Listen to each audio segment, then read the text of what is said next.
Welcome back to my Let's Play of Quantum Conundrum Part 5. I am OneMadHatt, and let's kick things off. When we last left off, I had hooped in 2 poly cells into their containers out of 3 to open the door.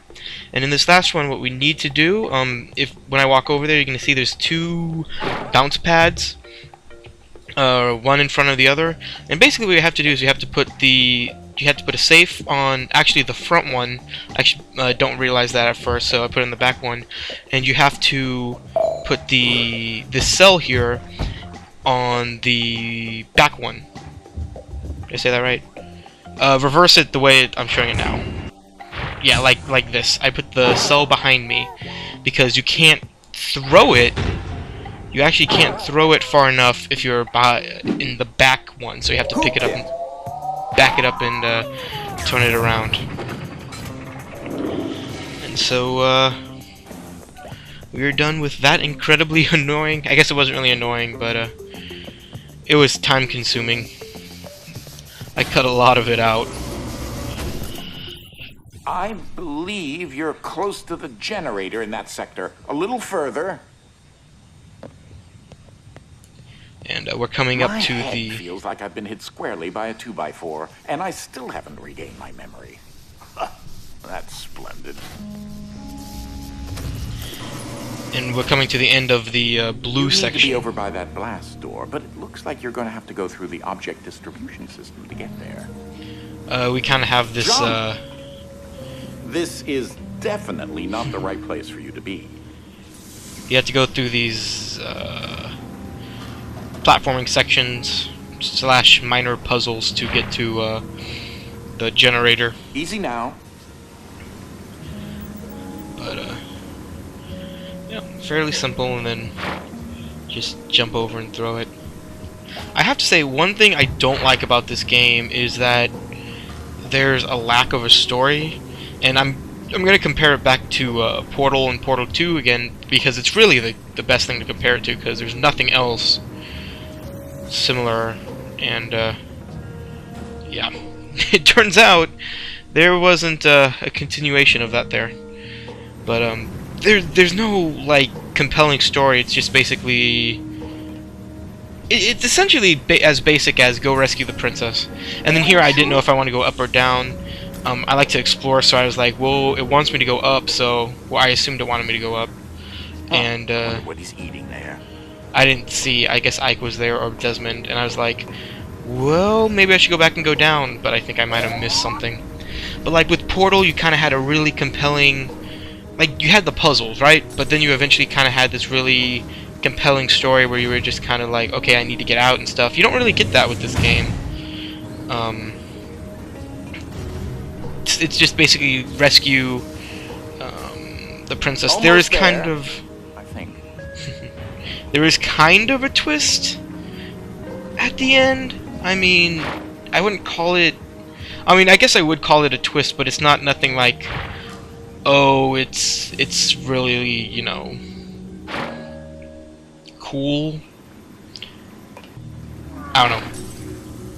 I might just be being petty. And I mean, in all honesty, you can't expect a whole lot of, you know, narrative in a game like this. But you know, like I said, Portal has managed to pull it off, and but you know, you take what you can get, and even without the story, it's still a fairly fun game. The puzzles get repetitive a little bit, but Nice.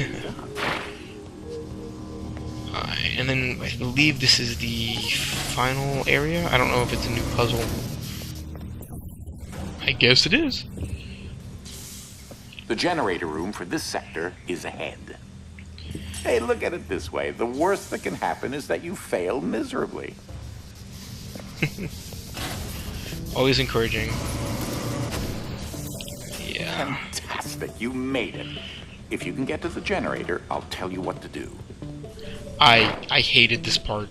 This was so difficult.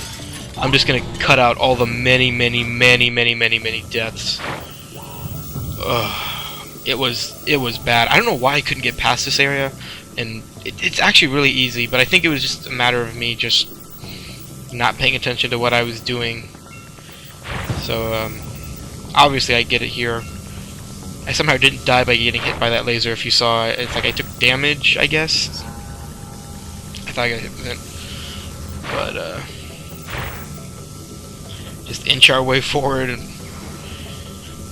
this really isn't a puzzle, more of a... And then I don't know... Well, you just see it up there, but if I don't know if you could see it, but you can actually go above and turn off the lasers.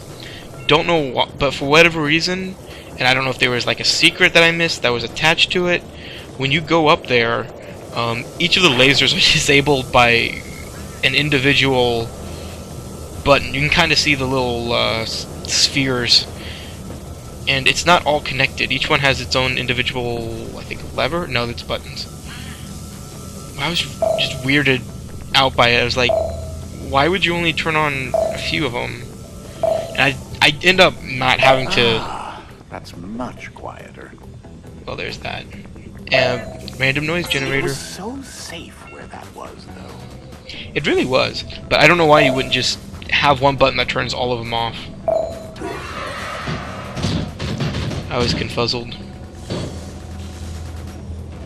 And this is... not the exact same, obviously, but this is very... the gap somehow since the scaffolding collapsed. Very similar to that one puzzle that I kept having trouble with. The one that I think it was a part 4, part 3 maybe, where you had the 3. This actually be a fairly short episode because I'm... Can't jump. Okay, it looks as if the motor has stopped. You'll need to get that arm rotating fast enough to reactivate the generator. And then so you just basically use your bounce pad skills where you just light, heavy, light, heavy to get it rotating, and you have activated the first generator. I'll show you that in just a second. And heavy, and light, and heavy, and light. But yeah, you have to do this at the end of every... One down, 2 to go.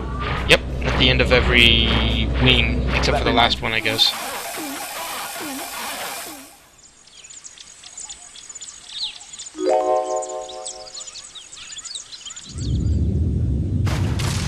Ominous.